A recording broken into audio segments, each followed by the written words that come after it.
The fighting, which has killed hundreds, could further destabilise the precarious Horn of Africa region, with Prime Minister Abiy Ahmed's warning that a deadline for the Tigray forces to lay down their arms had expired, which could see fighting intensify towards the regional capital.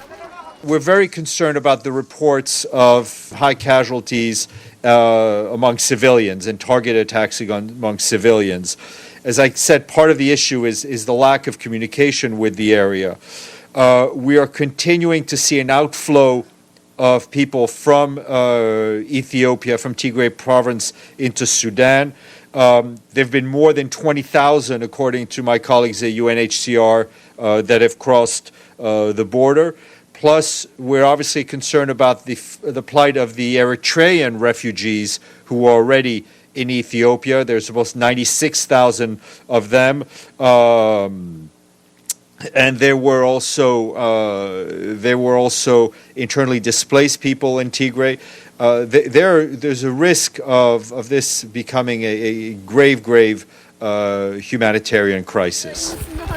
Refugees in Sudan arrive exhausted after a long journey, often with few belongings.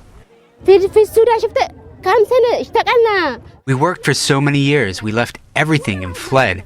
We came with our clothes on our backs. I don't know where my husband is. I've been looking for him for 5 days. I don't know where he is.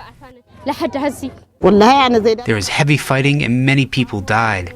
After that, they told us to leave, so we fled. Everyone did. Sudan already hosts close to 1 million refugees from other regional hotspots, including the Central African Republic, Chad, and South Sudan. The situation is very bad, to put it mildly. There are about 15,000 people here right now who've basically arrived over the last 5 days. We are starting to provide assistance services with UNHCR, WFP, the Sudanese Red Cross, Muslim Aid, and other service providers. And you can see some start of an assistance provision, but much more needs to be done. As last year's Nobel Peace Prize winner warns that a final and crucial military operation will soon be launched against the government in the rebellious north. We are also equally alarmed by the increasing insecurity in western and southern Oromia province, as well as in eastern Benishangul and Gumuz regions. The protection of civilians and the adherence to international humanitarian law must be enforced as a priority by all parties. In addition, we call for humanitarian access, the resumption of telecommunications, and basic supplies, including food, medicine, and fuel for citizens in the Tigray region.